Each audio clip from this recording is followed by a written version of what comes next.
যে এনসিপি মানেই July August, আর কারো কোনো অবদান নেই।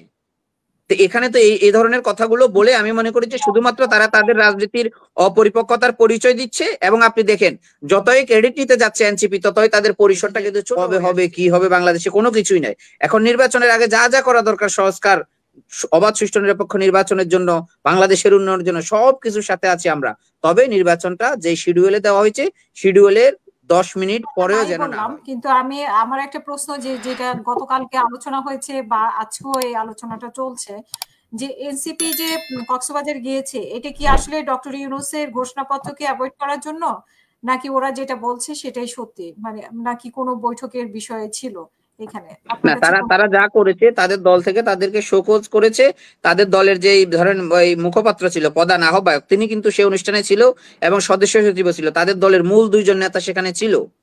তারা সেখানে গিয়েছে, কেন গিয়েছে সেটা তাদের দল তাদের কাছে ব্যাখ্যা চাইবে। আমার মনে হয় যে এগুলো নিয়ে আমাদের কথা বলার বিষয় না, কারণ তাদের দলের যে একটা বডি আছে, প্রধান দুই নেতা অর্থাৎ আহ্বায়ক সদস্য সচিব, তারা দুইজনই অনুষ্ঠানে উপস্থিত ছিলেন। সুতরাং বাকিদের ব্যাপারে আমরা কথা বলতে পারি না। একটা দলের যখন হাইকমান্ড উপস্থিত থাকে, তাহলে বাকি নেতাদের বিষয় তার দলই।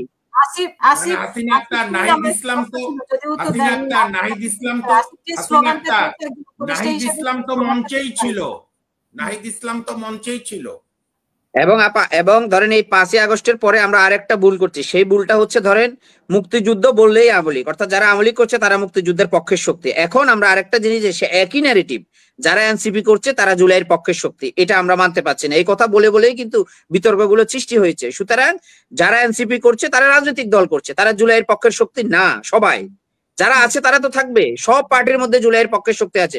কিন্তু দল হিসাবে আপনারাও আমরা দেখি যে উপস্থাপনা করার সময় অনেক সময় বলেন যে এনসিপি জুলাই আগস্ট। এনসিপির সাথে জুলাই আগস্টের কোনো সম্পর্ক নাই, কারণ তখন এই এনসিপিরা জন্মই হয় নাই।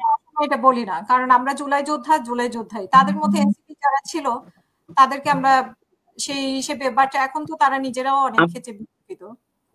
না, সেটাই আমি বললাম যে এই ন্যারেটিভটার কারণে কিন্তু একটা দল পালিয়ে গেছে। সুতরাং এই ন্যারেটিভটা যদি তারা আবার সামনে নিয়ে আসে যে এনসিপি মানেই জুলাই আগস্ট, আর কারো কোনো অবদান নেই, তো এখানে তো এই ধরনের কথাগুলো বলে আমি মনে করি যে শুধুমাত্র তারা তাদের রাজনীতির অপরিপক্কতার পরিচয় দিচ্ছে। এবং আপনি দেখেন, যতই ক্রেডিট নিতে যাচ্ছে এনসিপি, ততই তাদের পরিসরটা কিন্তু ছোট হয়ে আসছে। এটাই হচ্ছে রিয়েলিটি, এটাই বাস্তবতা। আপনি দেখবেন তারা যতই ক্রেডিট নিবে তত তারা ছোট হয়ে যাবে। আর বিশেষ করে ধরেন আমি মনে করি যে আসিফ কালকে যে স্লোগানটা দিয়েছে, এটা তিনি দিতে পারে না। এটা তার শপথ ভঙ্গ হয়েছে এবং তাকে ডক্টর ইউনূসের সরকারের এই উপদেষ্টা পরিষদ থেকে তাকে রিজাইন দেওয়া উচিত। সে যদি রাজনীতি করার এতই ইচ্ছা থাকে তাহলে দলে যোগ দেখ, রাজনীতি করুক। কিন্তু সরকারের থেকে আবার রাজনৈতিক দলের সাথে থাকবে, এই দ্বিমুখী আচরণ বাংলাদেশের মানুষ আর 5 তারিখের পরে চায় না। তারা যা করছে এটা আসলে এক ধরনের ছেলে মানুষই করছে। তারা রাজনৈতিক ভাবে কোনো পরিপক্ক না, বা যারা পরিপক্ক তাদের থেকে কোনো সাজেশন হচ্ছে না। তারা ওয়ান কাইন্ড অফ এনজয় করছে, যে ওইদিকে ঘুরতে যাচ্ছে, ওইদিকে ইয়ে করছে। ম্যাচুরিটির অভাব আমি মনে করি। যদি ম্যাচুরিটির অভাব না থাকতো তাহলে এই 5 তারিখে কেন তারা কক্সবাজার যায়? এটাও তাদের ধরেন আপনি এক ধরনের উদাসীন মনোভাব বলতে পারেন, যে দায়িত্ব জ্ঞানহীনতার অভাব। এবং দায়িত্ব জ্ঞান নিয়ে যদি তারা রাজনীতি করতো, আমার মনে হয় যে এত বড় ভুলটা তারা করতো না। এত সমালোচনা, এত আলোচনার খোরাক তো তারাই দিয়েছে। তো যারা রাজনীতি করবে তাদেরকে আরো অনেক বেশি ধরেন মার্জিত হতে হবে, অনেক বেশি সহনশীল হতে হবে, অন্যের মতকে শ্রদ্ধা করতে হবে। গণতান্ত্রিক প্রক্রিয়ায় আমি আমার কথা বলবো, গণতান্ত্রিক প্রক্রিয়ায় আমি আমার কাজ করব। এটাই হচ্ছে আমাদের মুক্তিযোদ্ধা, এটাই হচ্ছে আমাদের 24-এর মহান গণ অভ্যুত্থান। তো এই জিনিসগুলো আমাদেরকে শিখিয়েছে। আমি শুধু সবশেষে আপনাকে এটাই বলবো, আমাদের প্রধান উপদেষ্টা চ্যালেঞ্জ নিয়ে যে নির্বাচনের তারিখটা ঘোষণা করেছে, আমরা নির্বাচন না হওয়া পর্যন্ত প্রধান উপদেষ্টার সাথে থাকবো। প্রত্যেকটা রাজনৈতিক দল, বাংলাদেশের প্রত্যেকটা দেশপ্রেমিক ছাত্র এবং জনতা। কেন থাকবো? কারণ এই জুলাই আগস্টের অভ্যুত্থানের পরাজিত ফ্যাসিস্ট শক্তি চাচ্ছে বাংলাদেশে যেন কোনো গণতান্ত্রিক সরকার না আসে, যেন অবাধ সুষ্ঠু নিরপেক্ষ নির্বাচন না হয়। এবং দিল্লির দোসররা চাচ্ছে বাংলাদেশে যেন অবাধ সুষ্ঠু নিরপেক্ষ নির্বাচন না হয়।